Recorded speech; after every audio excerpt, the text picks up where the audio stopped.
in the medical school. So this pigment, the more you have, the greater the potential to cause white genetic annihilation. Do you see? So the people who have the greatest potential have to have more stress put on them. That's like if you go to any prison, the people are at the end, at the more crystal black end of the color spectrum. Do you see what I'm saying?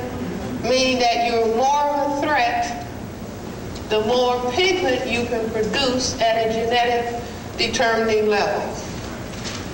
The less you have, the less threat, meaning it's been watered down some, right? Okay. So, when I was at Antioch, the first year I was there, I come from the south side of Chicago. It's a ghetto in Chicago. Used to be, still is more or less. When I went to Antioch, that was the first time I had been around large numbers of people who classify themselves as white. And I came back from lunch one day, and I saw it was April. I was still cold. I had my jacket on like I was sitting in there with my coat on, a scarf on around my neck. I was still cold, but I saw all these bodies on the lawn. And I actually said, what are they doing? I mean, I had never quite seen them. And then it clicked in, oh, tanning.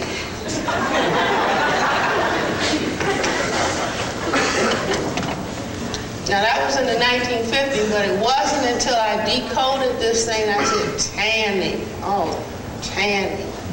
Tanning is actually activating the production of this pigment.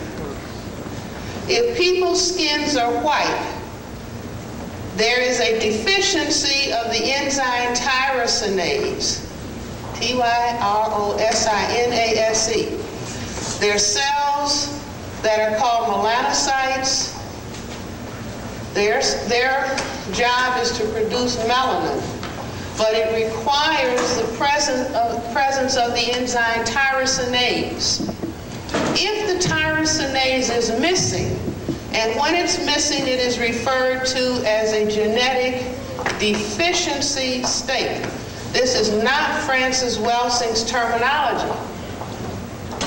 A genetic deficiency state, the absence of tyrosinase, and that leads, biology says that's albinism.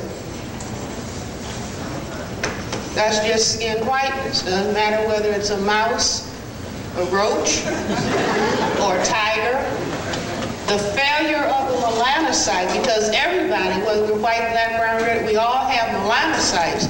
It's a question of what the melanocytes are capable of doing. And so I said, now I understand tanning. Because every spring, the dermatologists, white dermatologists say, stay out of the sun. Stay out of the sun because you will what? Cause skin cancer. But when they first started having the sun tanning parlors, how many people remember some years back, you see, when they commercialized, you didn't have to get a tan in summer. You could keep your tan year round, but you had to go and get exposed to ultraviolet rays, and it would produce a tan. And Time magazine did an article interviewing people exiting the sun tanning parlors, and somebody was interviewed and said, aren't you afraid of getting cancer? If you get cancer, you'll die. And the person said, at least I'll be a good-looking corpse. Now that, while that is going on one side of the railroad tracks, this sometimes being the demarcation of where black people live and where white people live. On one side of the track, the people are trying to get a tan. And on the other side of the track, the people are being taught Good black is back. The more tan you have, the uglier you're supposed to be. Now this is critical for mental health. See, we have gone through the so-called civil rights, black power movement, black is beautiful. Now we're back in 1994-5, and people are coming into my office and paying me. Dr. Wilson, my daughter is depressed. She says she's too dark and nobody likes her. Is that, what do you mean?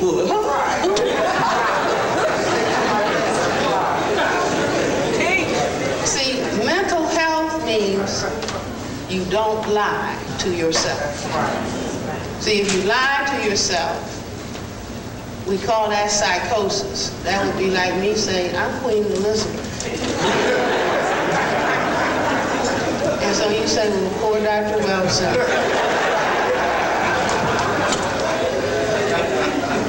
So no, this is the way we think. And anybody who lies to me, all I have to do is say, do you have any children at home? And I said, bring your child to see me, free.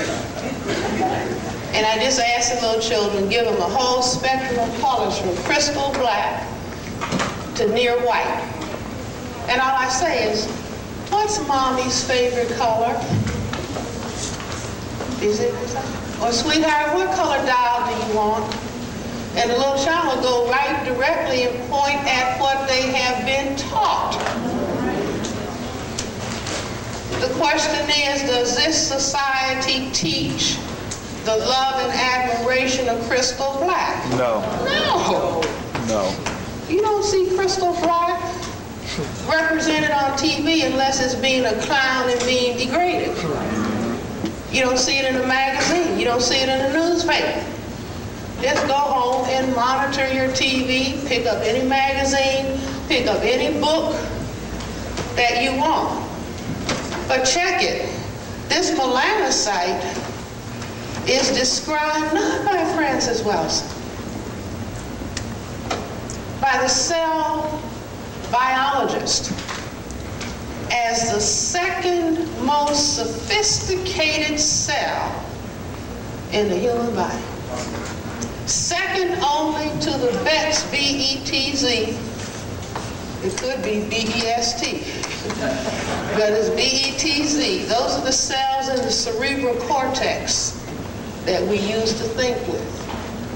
But the melanocyte, that is a product of the nervous system, just like the skin is the outermost manifestation of the nervous system. The melanocyte is described as the second most sophisticated cell in the human body. Melanin is a highly complex molecule that when nature spends a lot of time making it, it means it has some special work for it to do. But we won't go into that right now. We got to go back. So once I understood, this is it. All these problems. You see, nobody in the society with any power talks about racism. See, and we've got a movement going on now. We don't talk about racism anymore. We talk about multicultural, multicultural diversity. And if you use this word, we say this is hate speech. You see, but these are just skilled games. That's right. To what I tell children in the playroom. You see, if they don't want to deal with something important, they go in, a little child would just change the subject on you, try to get you going away from that which is stressful to talk about. And I say, sweetheart, that's a diversionary tactic. Let's try to come back. You see, but adults also play. Diversionary, get them running off, give them some words. Multicultural, I think that means on Tuesday we eat soul food. On Wednesday we have tacos. On Friday we eat food from Eastern Europe, you know what I'm saying? You see, and we like to eat, so we fall for that.